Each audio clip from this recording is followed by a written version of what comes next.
Okay, dear students, now we are going to start the next unit of C programming language, which is unit 2. Its name is Introduction to C language.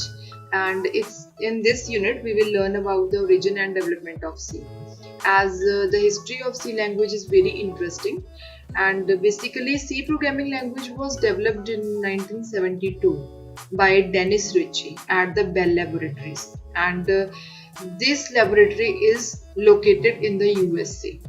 Okay, and Dennis Ritchie जो था, it was known as the founder of the C language. So basically अगर हम बात करें कि अगर इसकी history आपने 2 या 3 सेंटेंसेस में क्लियर करनी हो तो इसको डेवलप किसने किया था? डेनिस रिची ने। कब किया था? 1972 में। कहाँ किया था? बेल लेबोरेटरीज में। ओके, और ये लेबोरेटरीज कहाँ पे हैं? कहाँ पे लोकेटेड है? सिचुएटेड है in the USA. So Dennis Ritchie is the founder of C language. Here I have given a diagram which is depicting some sequence of history of C language. So इसमें आपको year by year इन्होंने एक listing बताई हुई है कुछ languages की, which is following the history of C. So here is a brief overview of C. Here are 5 points that I have given in this topic. As we all know that C is developed by Dennis Ritchie. Okay, and the second point is it is also known as the structured programming language. Furthermore, C जो है it also supports the functions that enable easy maintainability of code. मतलब इसमें आप with the help of functions आप code को easily maintain कर सकते हो by breaking large file into smaller modules.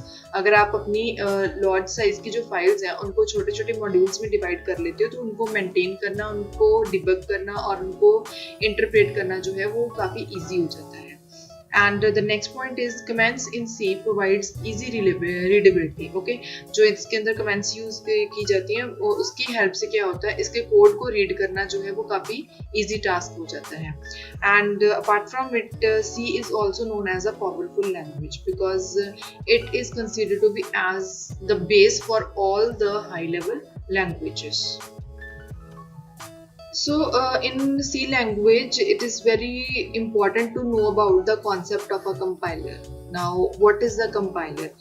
And compiler is what? Compiler जो है वो आपके पास एक ऐसा special program माना जाता है which processes the statements which are written in a particular programming language. चाहे वो C हो या फिर कोई भी Pascal हो.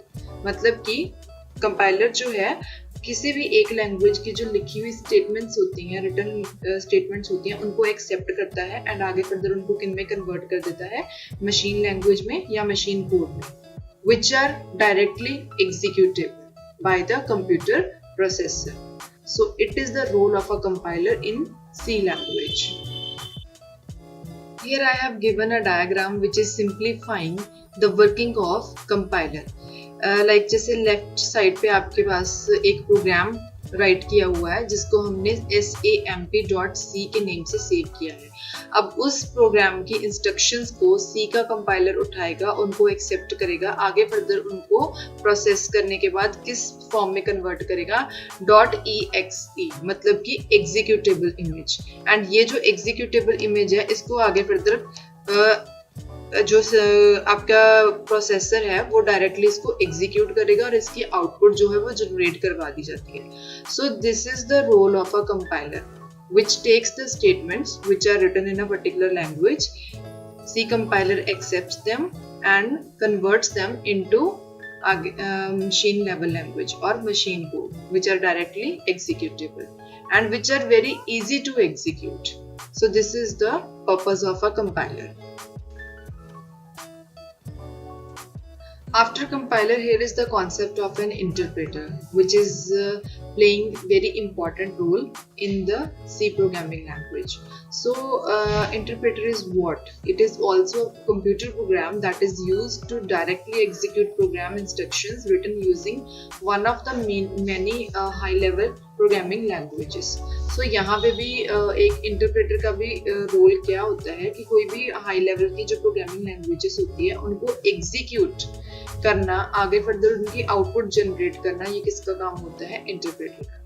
It transforms the high level programming into an intermediate language that it then executes, or it could pass the high level source code and then performs the commands directly, which is done line by line or statement by statement. मतलब कि ये आगे further जो आपका programme लिखा होता है या जिसको हम सोर्स कोड बोलते हैं उसको लाइन बाय लाइन एक्सेप्ट करता है, देन उनको फिर एग्जीक्यूट किया जाता है, जिसके बिहाफ पे आगे आपके प्रोग्राम की जो होती है वो आउटपुट जनरेट की जाती है. So this is the role of an interpreter. After compiler, here is the concept of an interpreter, which is playing very important role in the C programming language. So interpreter is what? It is also a computer program that is used to directly execute program instructions written using one of the many high level programming languages. So यहाँ पे भी एक interpreter का भी role क्या होता है कि कोई भी हाई लेवल की जो प्रोग्रामिंग लैंग्वेजेस होती है उनको एग्जीक्यूट करना, आगे फर्दर उनकी आउटपुट जनरेट करना, ये किसका काम होता है? इंटरप्रेटर का.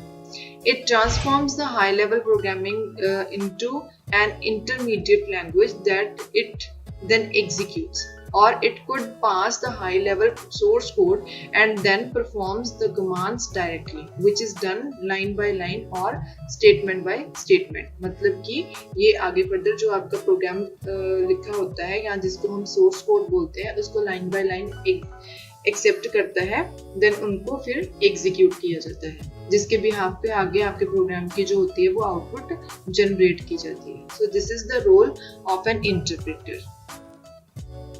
So here is a diagram which is defining the process of compiling, linking and execution of a C programming language. So first number पे आपके पास क्या है? Creating a program, जहाँ पे आप अपना एक प्रोग्राम क्रिएट करते हो and जिसको आप सोर्स कोड आगे फर्दर उसका राइट डाउन किया जाता है. एंड जो सोर्स कोड है उसको आप कहाँ पे टाइप करते हो? In the editor that you are using in your language. And उस सोर्स कोड को आगे फर्दर कौन एक्सेप्ट करता है? कंपाइलर. कंपाइलर का रोल हम ऑलरेडी पढ़ चुके हैं. एंड कंपाइलर उस सोर्स कोड को प्रोसेस करने के बाद उसको किस में कन्वर्ट करेगा? ऑब्जेक्ट कोड में. एंड ऑब्जेक्ट कोड जो है वो किसके थ्रू आगे फर्दर एक्सेप्ट किया जाता है? लिंकर के थ्रू. एंड लिंकर के जैसे उसका नेम ही आपको डिफाइन करता है, लिंकिंग. इसका काम होता है लिंकिंग. किनको? वो आगे फर्दर कौन से जिसके कोई भी ऑब्जेक्ट कोड्स हैं या फिर कोई भी आपने लाइब्रेरी के जो फंक्शंस हैं जिसको आपने कंबाइन करना है अपने कोड के साथ, उनको लिंकिंग करवा के वो किस में कन्वर्ट कर देगा? एग्जीक्यूटेबल इमेज में. फिर उस एग्जीक्यूटेबल इमेज को डायरेक्टली एग्जीक्यूट करने के बाद उसकी आउटपुट जो है वो जनरेट कर दी जाती है. So this was the process. So here is the process of compiling a C program. ये हम ऑलरेडी इसके बारे में डिस्कस कर चुके हैं, बट यहाँ पे इसको उन्होंने उसकी फॉर्म्स भी आपको साथ के साथ क्लियर किए हैं कि जो आपका सोर्स कोड है, जैसे आपकी ये सी लैंग्वेज के अंदर आपका प्रोग्राम लिखा हुआ है, उसको कंपाइलर ने एक्सेप्ट करके आगे फर्दर उसको ऑब्जेक्ट फाइल में कन्वर्ट कर दिया. अब ऑब्जेक्ट फाइल में जब उसको कन्वर्ट कर दिया जाएगा तो उसकी कौन सी फॉर्म्स होंगी?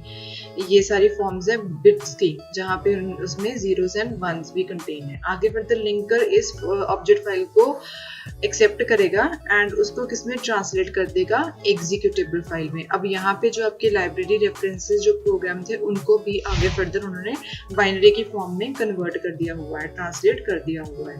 सो these are the library files which are given below in the colour of green.